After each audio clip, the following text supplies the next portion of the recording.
information and tips that you need to become a successful entrepreneur and become financially free. Remember, don't let life dictate to you.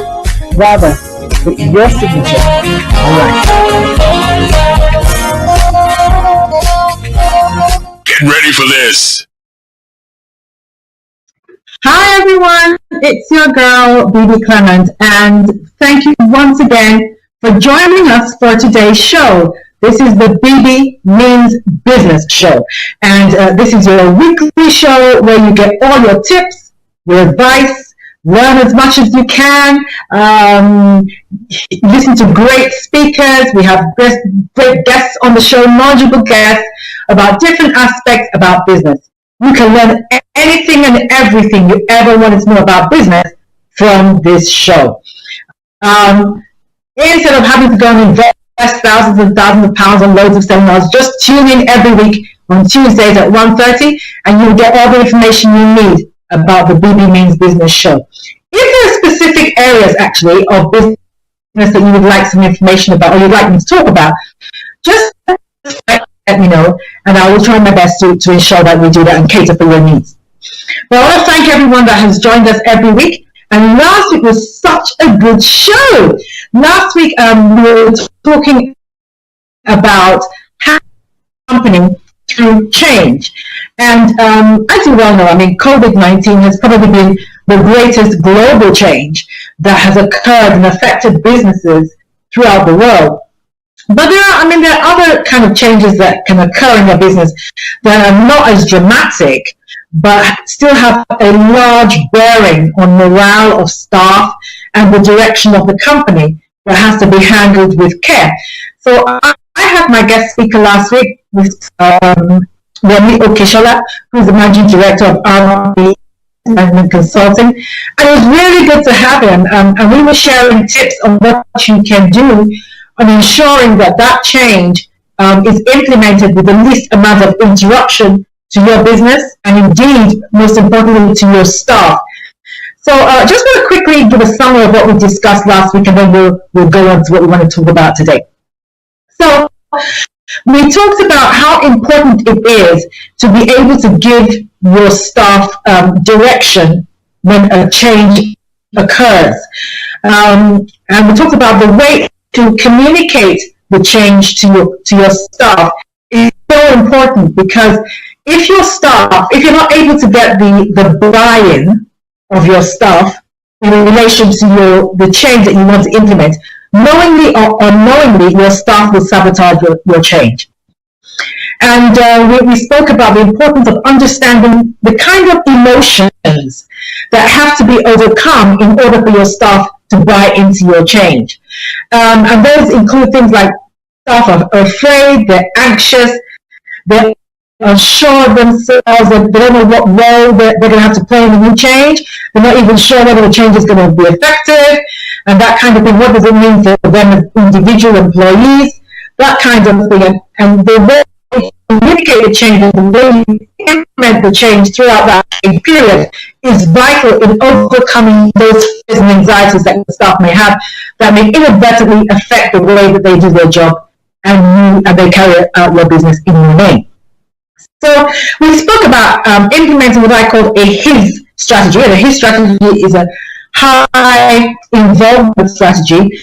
Staff feel that they're involved in the change that is occurring. It's not happening to them, it's happening with them. So when people start to believe and understand that this change is happening with them, it makes them feel less that they've lost control of their role, makes them feel more in control of what is happening. And that's really, really important to your staff. We talked about having a time frame, a specific time frame for the change. And we talked about you buying the change yourself, being understanding of the change and the role that you are playing in the change, and sharing that with yourself.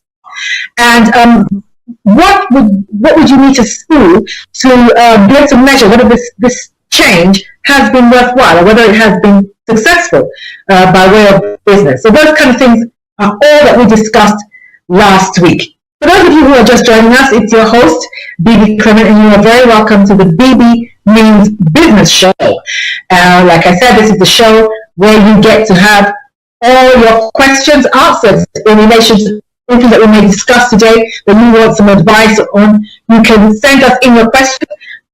It's a live show, so it's interactive, and you can hook up with us via Twitter.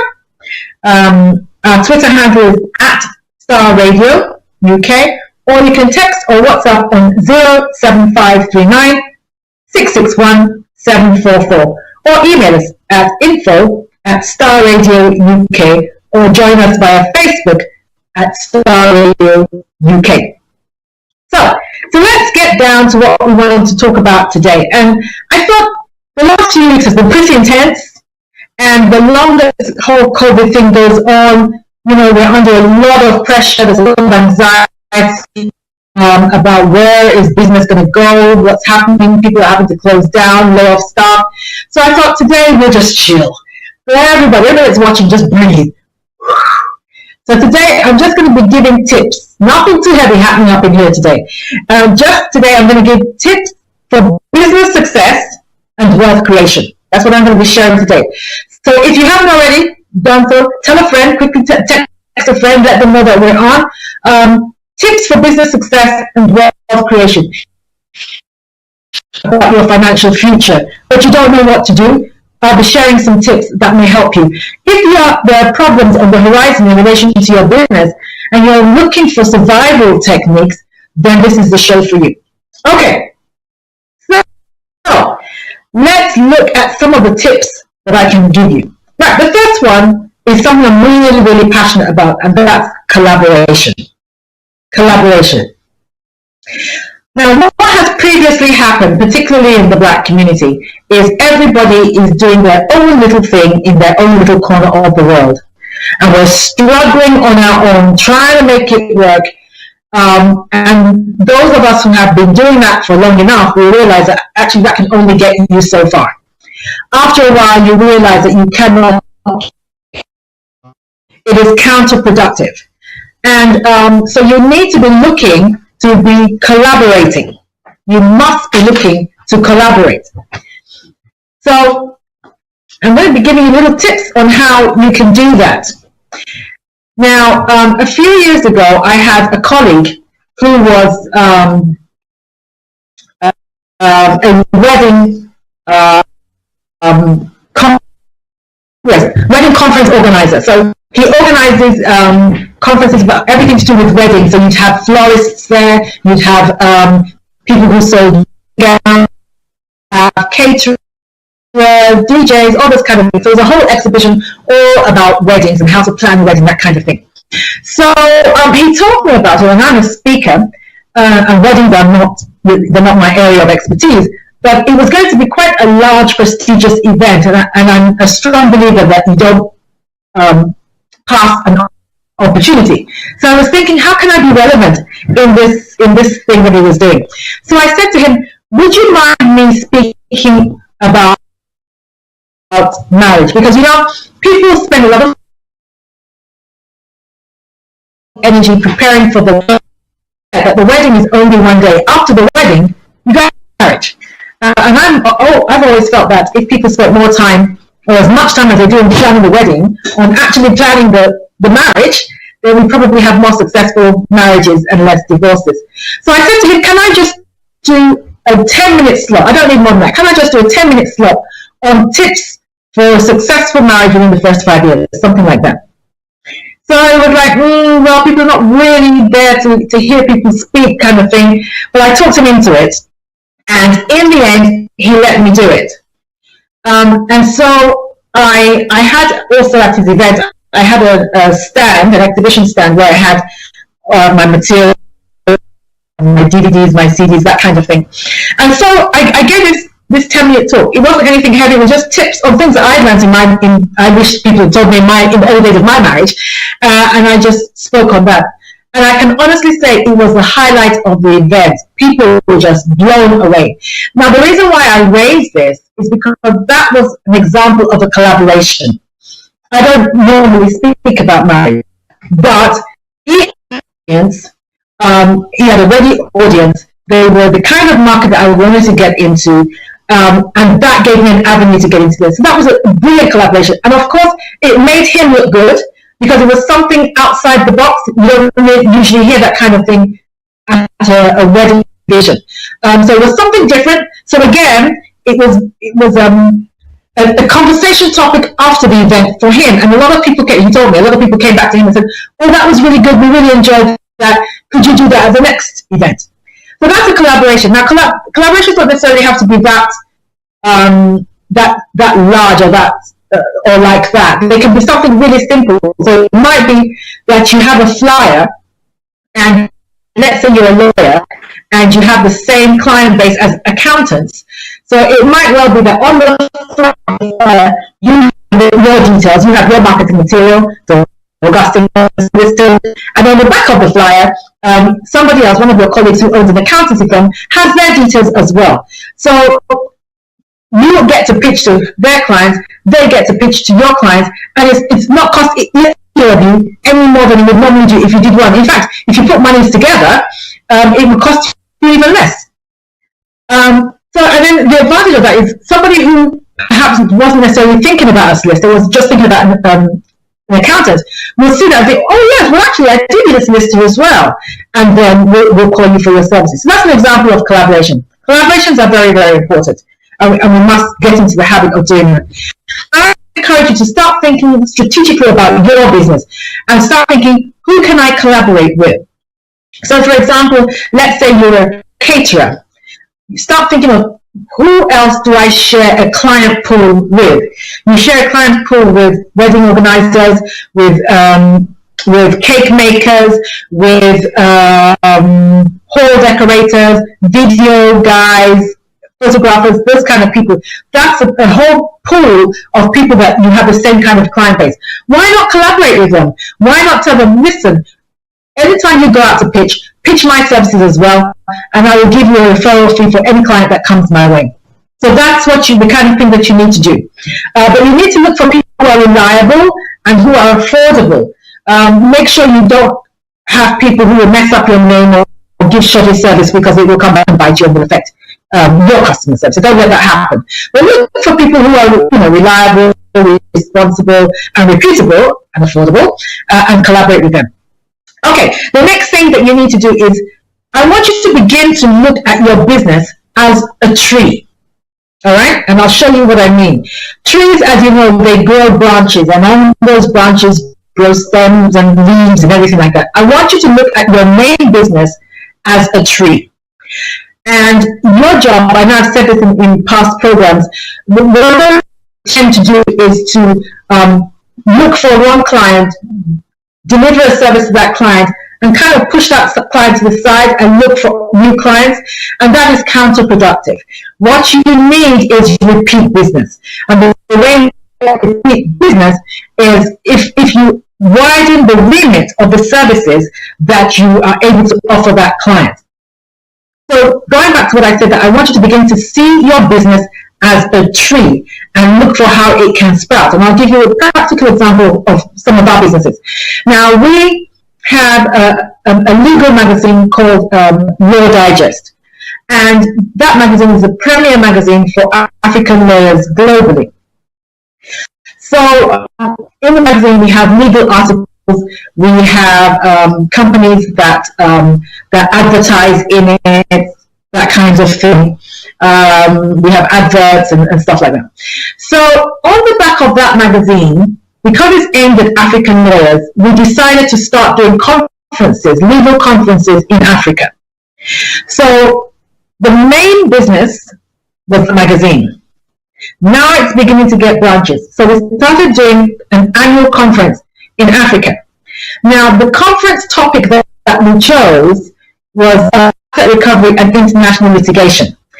And so even though the magazine itself is aimed at lawyers, but the conference has a wider remit. So the conference also engaged accountants, asset managers, finance houses, banks, professional associations, those kind of people, government agencies, all those kind of people. So now, even though it's a legal conference, we now have access to a wider group of clients. So can you see how something that started as a magazine, that was the main business, that's the tree, now grew branches, and not only did it grow branches, it now catered for a wider group of people, not just lawyers. So the original target audience was lawyers, but now because it's growing branches, it is appealing to other groups of people. Now, those people that attend the conference, of course, they pay to attend the conference. People want to speak at the conference, they pay to have a speaking slot at the conference. So that's another income stream. Then we have people who have exhibition stands at the conference. They want to plug their products and their services at the conference. They pay to hire those exhibition stands as well.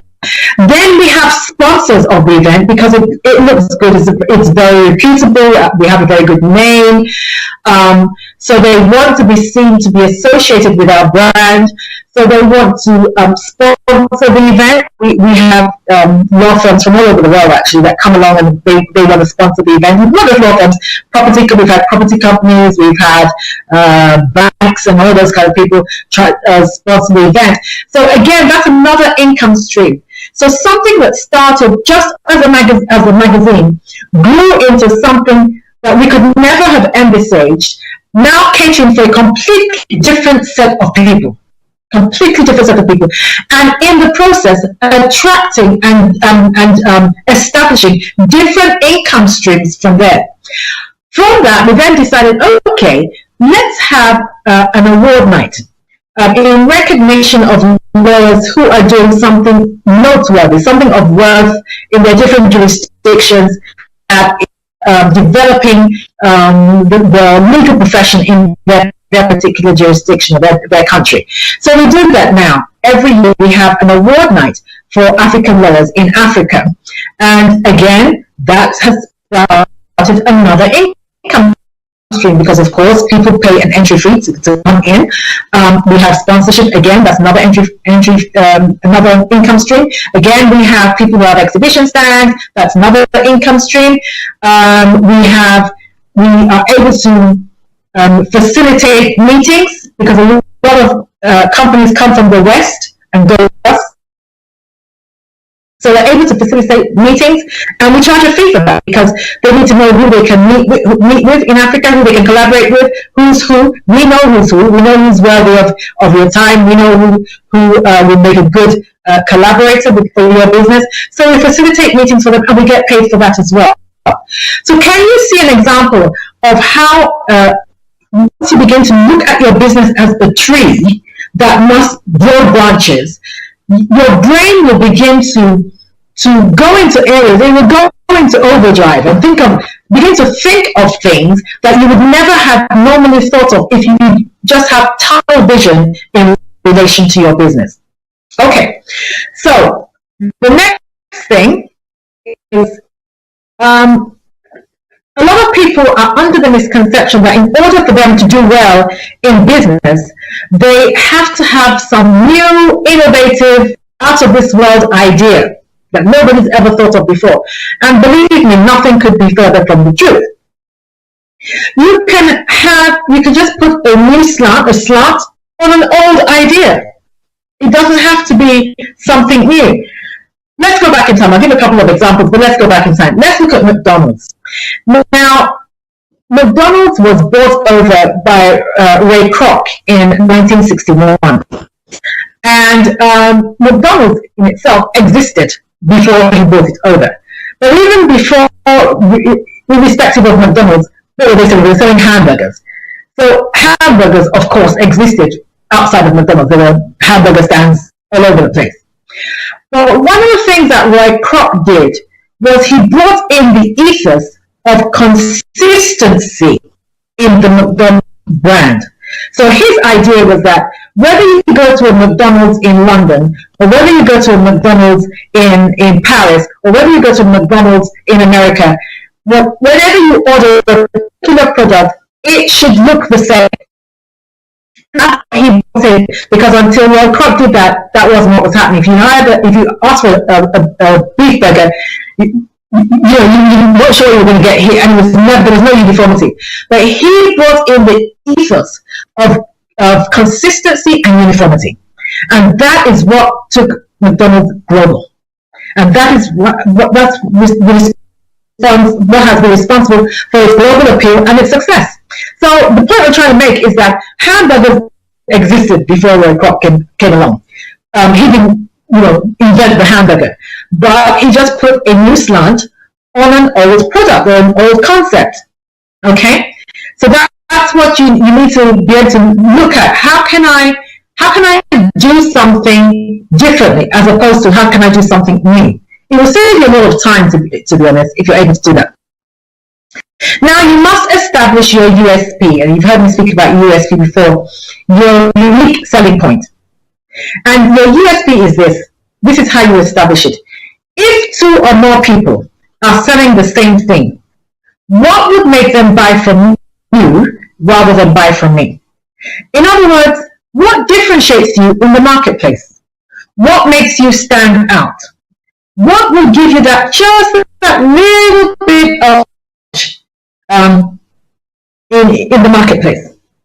Now, I'll share a couple of my USPs. One of my USPs is the fact that, one, I'm a black woman speaking about wealth creation and entrepreneurship. There are not a lot of black women, not a lot of women, for the start, and definitely not a lot of black women that are occupying my space. So that is my USP. And in this, I have found, particularly in this moment that we're in, this era of Black Lives Matter, suddenly people who would not have given me the light of day, maybe a year ago, maybe even 6 months ago, are suddenly back and wanting my services, are willing to pay, pretty much asking me to name my price, because that is my USP. My USP is that I'm a black woman in the speaking industry, and I speak about wealth creation, and I speak about leadership, that kind of thing. And so now that they need that, they're banging on my door. So you need to look at what makes you different, what differentiates you. And can I say this? Oftentimes when I say this to people, people think I'm talking about price. That's not what I'm talking about. When it comes to competition in the marketplace, you don't necessarily have to compete on price. If you are doing a service that adds extra value to people's lives, they are willing to pay for it. It really doesn't matter whether it is just that little bit more expensive. There's nothing like a product that's too expensive. There's nothing like that. You just have to find your client base. There's nothing like a product that is too expensive. So that's about your USP. So let's talk about learning to communicate. Now, you know, I've done about this a lot, but I do that for a reason. As a business person, you must learn to communicate well, particularly in public, about your products and your services. You must learn to communicate clearly, confidently, and consistently about your products. You must be able to do that. Speak in a manner and in a language that your target audience will understand. When I say a language, I'm not talking about whether it's English or Russian or that kind of thing. Speak in a manner that caters for your clients, whoever your target audience is. So speak in a manner that can influence them, because that's what we're doing now, influence them into buying your products or your services. If, for instance, you are speaking to young people, then speak their language. All right? Go to where they are on the internet, that kind of thing, but speak their language. If you are speaking to single parents, for instance, if your product caters for single parents, then speak the language of single parents. Okay? So that's the kind of thing. You need to be able to speak confidently about your product. So in order to speak confidently about your product, you must understand your product inside out. You must understand your industry inside out. Don't be the kind of person where I ask you 3 questions about your product and you're umming and you're eyeing and you're telling me you'll get back to me. That does not breed confidence. So you must know your industry inside out. You must be convincing enough to influence me to go and buy your product. You must be convincing enough, and you must be consistent. Your message must be consistent. If you are promoting a high ethos of customer service, then that customer service must be consistent. You mustn't keep falling down on dropping the ball where your customer service is concerned. Okay? So those are the kind of things that you need to do. Now, you need to be a spotter. You need to be a trend spotter. Now, what do I mean by this? I think entrepreneurs are visionaries. I really do. They see what other people don't see. And they're not locked into the moment. You see, a lot of people still dealing with the past. And I'm speaking not just generally with life, but that is true of life, but also in business. Oh, this is the way we've always done it. This is the way we've always done it. So they're locked into that mindset. Others can only today. So, well, this is how we're doing it now, so we'll keep doing that. But I think that real entrepreneurs that have that spirit, that real spirit of entrepreneurship, they're visionaries. They're not really concerned. Well, definitely we've let go of yesterday already, but they're not really concerned themselves with what's going on now. They're looking at what is the next great thing. What are people going to want in the next 5, 10, 15 years? And they're already creating it. They're already creating it. That's what they do. That's what entrepreneurs do. So you need, if you're going to be an entrepreneur, you need to develop the skills to be a visionary, to see beyond right now. Okay? So see beyond what people think that they want now.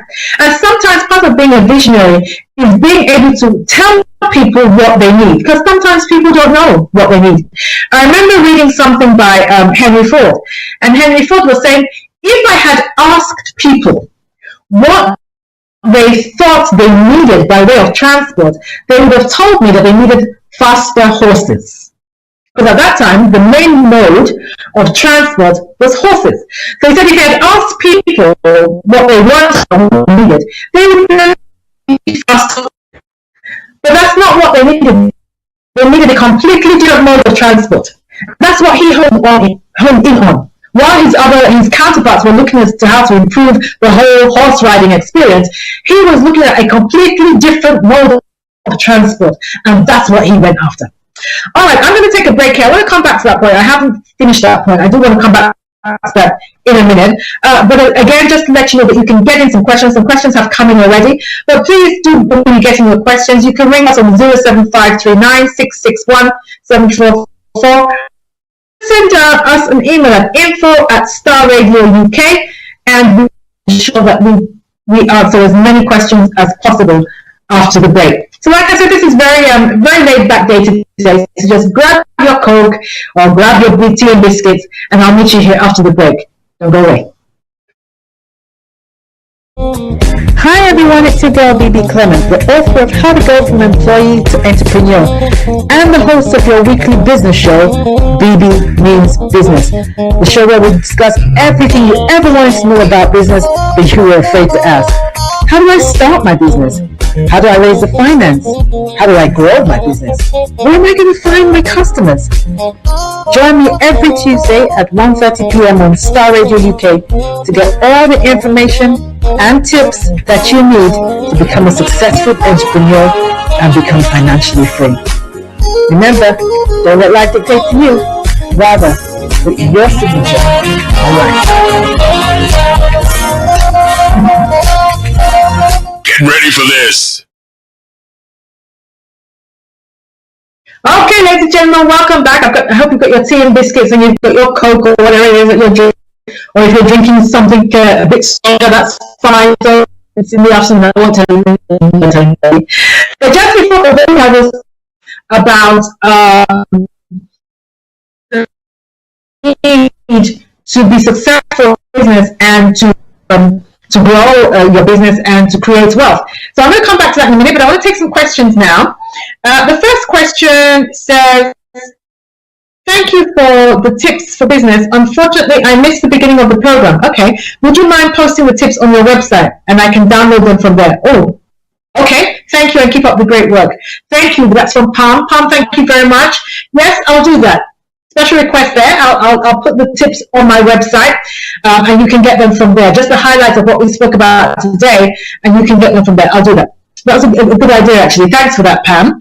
The second thing was, dear Bebe, I've just finished reading your book, How to Go from Employee to Entrepreneur, which is quite a riveting read. Oh, thank you very much. I, however, feel that it needs a sequel. Are you considering writing a sequel? And if so, wow, well, if I can find the time, I probably will. But I'm writing another book at the moment, which I will be giving details of later in the year. But yes, if I can find the time, I will write a sequel. Thank you very much for that. Okay. Thanks for your advice last week. We're now looking at the few opportunities to invest in, which is both exciting and scary at the same time. Are there tips that you can give on what we should be looking at in making our investment decision? Okay, that's from Trevor. Well, what I'm about to speak about regarding trend spotting might help you in what you might be looking to invest in. So stay with us, Trevor. I've got some tips for you later on with that. Let's see. Thank you, dear Bebe. Thank you for your advice on dealing with my partner. Oh yes, a few weeks ago we had a question from Anyton about his partner. He was saying that his partner was not the lines that they had agreed longer. So thank you for your advice on dealing with my partner. We tried the strategy, different expectations. Okay, he business like one. Given that he has a large portfolio inherited from his father, but the business is my only source of income. Unfortunately, we don't have a partnership agreement, which was a mistake we made at the beginning, never to be repeated. Yes, I'd like to discuss with him going our separate ways before our persistent conflict kills the business and our friendship, which I value. Do you have any strategy that I can adopt to broach the subject of buying him out? He's richer than I am, so I need to ensure that the resolution does not turn on who has the deeper pocket to buy the other one out, as I will lose. Wow, I'm really sorry, and to hear about that kind of business dilemma. It's so sad that kind of thing happens, but it's good that you had the conversation. It's so good that you had the conversation, because now, like you said, it is clear his reasons for not putting his weight are clear. He sees it as a hobby. So I think this is something we can all learn from. When you go into partnership with someone, make sure, and this is not actually the first time I've heard this, I know of somebody else who had exactly the same problem. Make sure that the person you're going into business with is all in like you. And so mentioned something. He said he doesn't have a partnership agreement. That is a huge mistake. Huge mistake. Don't think because you're going into business with a friend or you're going into business with a family member that it's okay for there to be an informal agreement. This is business. It's called business for a reason. It's not friendship. It's not family. It is business. And like he said, now that he's under fear that if he's not careful, if this is not handled right, it's not only going to affect the business, but more importantly, it's going to affect the friendship. And so can I advise that you actually get a professional mediator in? I think that is important, because the mediator will be, he's impassionate, so he's not emotive in this, as indeed both of you will be, and that's what's going to affect your friendship. So it doesn't matter how much it costs; they're not that expensive actually. I can speak to you after the show and recommend a couple for you. Ensure that you have a mediator who can talk through this whole thing for you and have strategies for how you can exit the business, whether you exit it or he exits it, how you can exit the business with as little pain as possible. Okay, I'm going to take one more question. Do I have any more? Yes. Right, I have heard so much about the government bounce back loan facility, but I'm still unsure as to whether I should apply for it or not. I'll apply for it. But business is cash positive and I'm wary of taking on loans. But I have been advised that due to the uncertainty in the economy, the more cash that I have, the better my ability to weather the storm. Do you think it is a good strategy to take the loan just to bank it for any rainy day? Yes. take the loan. Whoever advised you is right, and that's for. Thank you very much for that question. And my advice goes to any other small business that's listening. Take as much as you can. The interest rate at the moment is very, very low. The repayment terms are also quite favorable, and you're so right. Cash is king, and cash is going to be even more important in the coming months, even as COVID lives, because the lockdown is really not the issue. The ripple effects on business is what is really going to affect the businesses. It is a ripple effect. It's not even just the virus itself. The virus itself, of course, has damaged us drastically. But I think that I don't want to be a prophet of doom, but I think the worst is yet to come. So get the cash as much as you can. And if you can find something else to invest it in that will yield an interest while you're waiting to decide what to do with it, then do that. There's no point in it just sitting in the bank. But yes, get as much cash as you can, because you don't know how long this is going to last. And for instance, if you're a company that is currently being propped up by furlough, once furlough is lifted or removed, I'm finally getting a call from a potential client earlier today whose employer has had to lay him off because they're anticipating that furlough is going to lift and they don't have enough work to keep him on.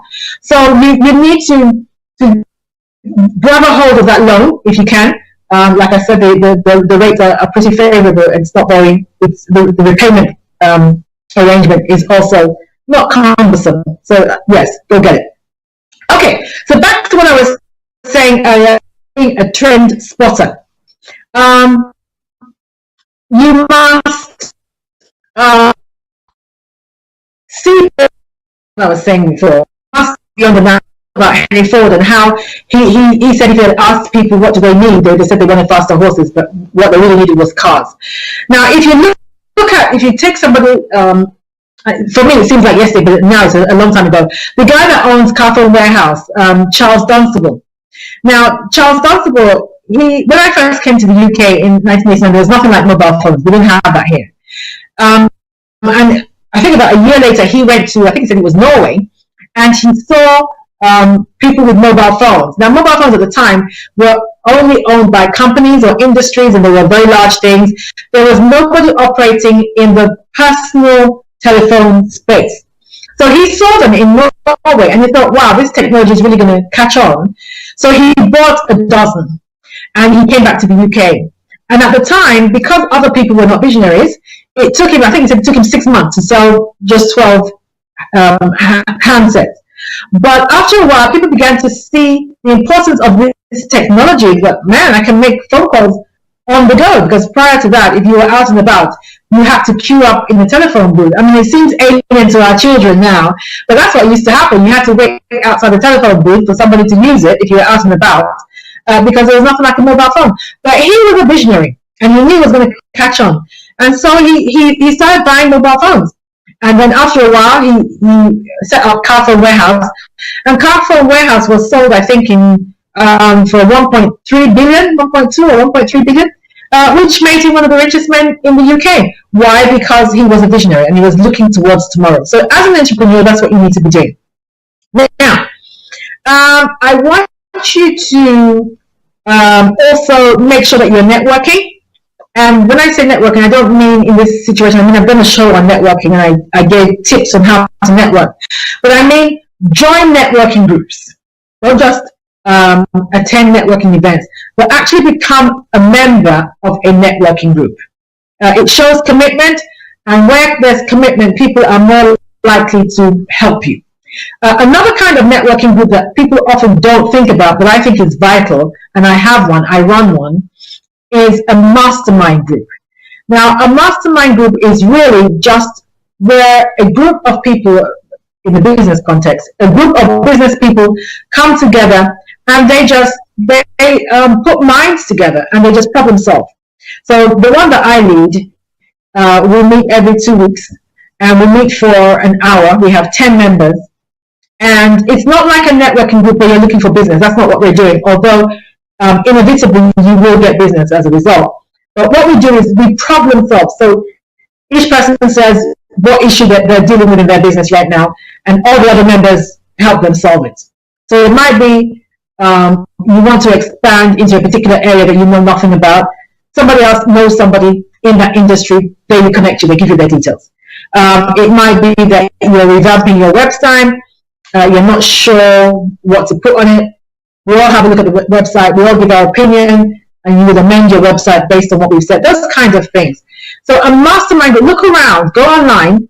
A mastermind group is vital for people who are serious about business, because business can be lonely and you don't have all the answers. So bringing around people who are going in the same direction as you is an advantage, but people who can sharpen your iron and you can do the same to them is so crucial to your business success. So ensure that you network and join a mastermind group if you can. I mean, there's so many advantages. You get industry tips. Of course, your knowledge increases. Opportunities arise. There are opportunities that happen that we don't bring to the public domain. We don't. We just do it amongst ourselves. So you get, well, I don't use the term insider information, but you get information that's not necessarily available to everybody. And those bits of information can make or break your business and can catapult you into business success. So it's important that you're around the same kind of people who are going in the same direction as you. Okay. And again, because you don't know who they know, when you look at somebody, don't see just them. See a whole network. See them as a door, because you don't know who they know. You don't know who they know. I mean, some of them, the people that I've met that you would not think have major connections, their network is unbelievable. Unbelievable. I remember last year there was a lady I knew who heard me speak somewhere, and she was really impressed with the way I spoke, and she said, "There's somebody I need."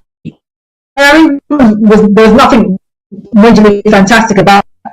She said, "There's somebody I need to meet." The person she introduced me to, oh my God, the network that guy had, and he opened a whole door to me in Africa, where my services probably would never have been heard of. My association with him has opened all kinds of doors for me. So yes, it's really important. Okay, now you need to keep your overhead low and your profit high. Keep your overhead low and your profit high. I'm always thinking of what can I do without? What can I do without? What can I remove by way of cost? So if you're just going into business, for instance, you need to be cutting out your overhead as much as possible. So look at something like Uber. Uber does not own, even though it's a taxi company, Uber does not own a single taxi. Now, they could have done it the traditional way and gone and bought a fleet of taxis, but they do not own a single taxi.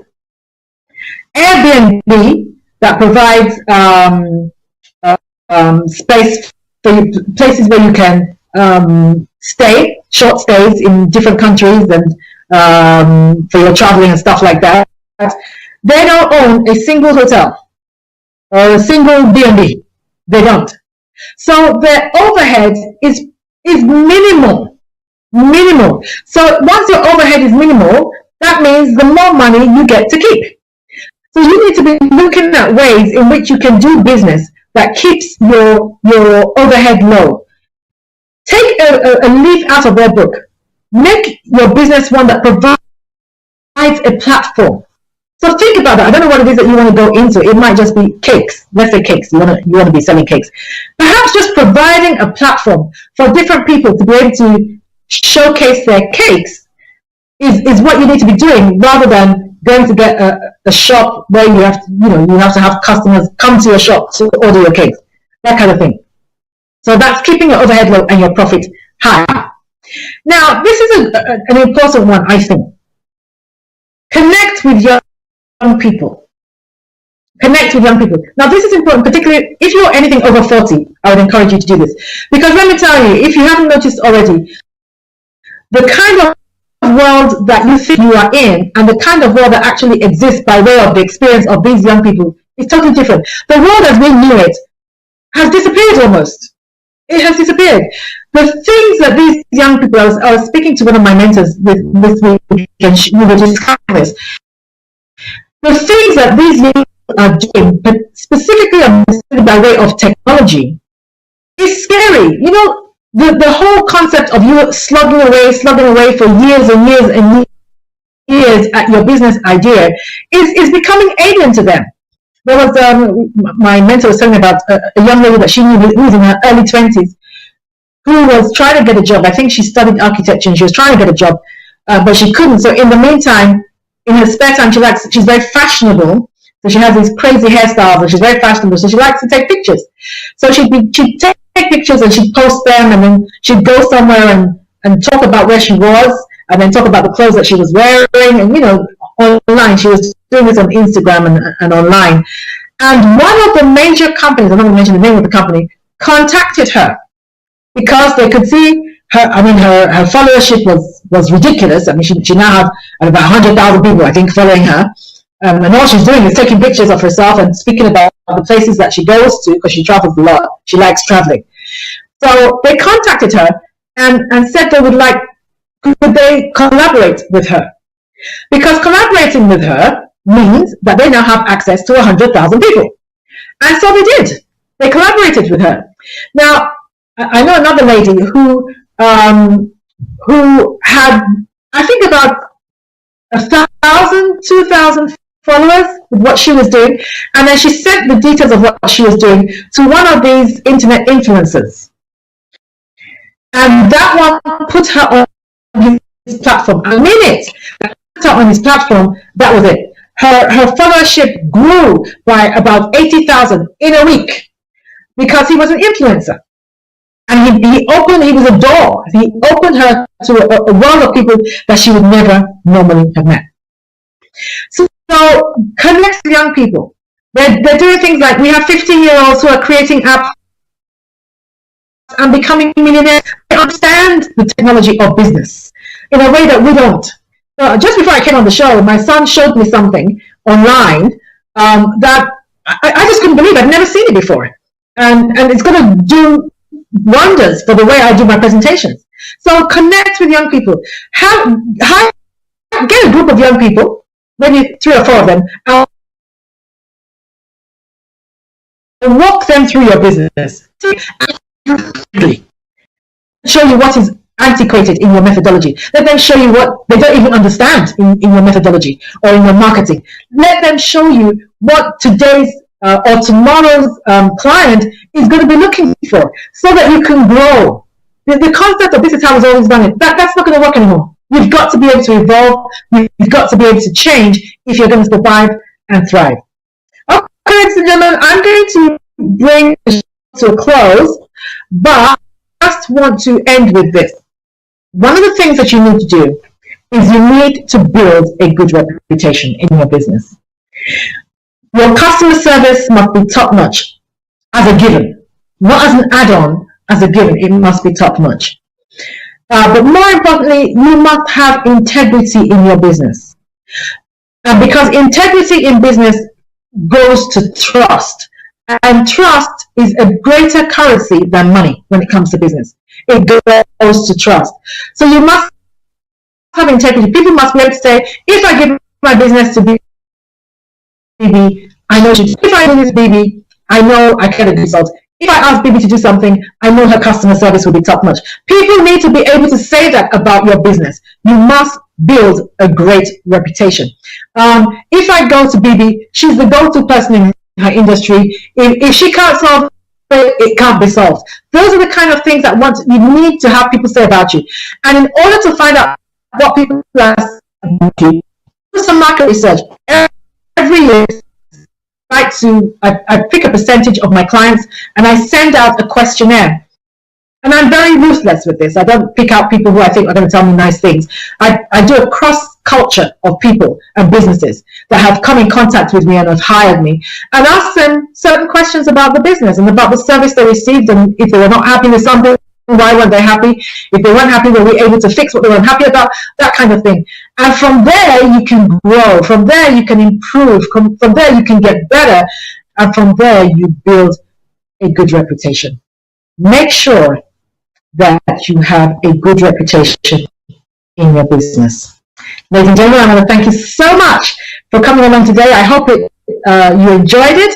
Like I said, it was on purpose that we made it kind of laid back today. Just gave you some good tips. You've been listening to Bebe Means Business, and I'm your host, Bebe Clement, and I'm the author of How to Go from Employee to Entrepreneur, which you can purchase online at Amazon for £12.99. Or if you go to my website, you can also get it for the same price there. My website is www.bbclement.com. And just like Anytime said, I will have the tips that I shared today. I will have them on the website during the week, so you can go and have a look there and you can refresh your memory. But we also do send out the podcast as well. So if you'd like me to send you the podcast, just email me at bb@bbclement.com. Ladies and gentlemen, have a great week. Stay safe. Go make some money. Remember, don't let life dictate to you. Rather, put your signature on life. Hi everyone, it's your girl Bebe Clement, the author of How to Go from Employee to Entrepreneur and the host of your weekly business show, Bebe Means Business, the show where we discuss everything you ever wanted to know about business but you were afraid to ask. How do I start my business? How do I raise the finance? How do I grow my business? Where am I going to find my customers? Join me every Tuesday at 1:30 p.m. on Star Radio UK to get all the information and tips that you need to become a successful entrepreneur and become financially free. Remember, don't let life dictate to you. Rather, put your signature on life.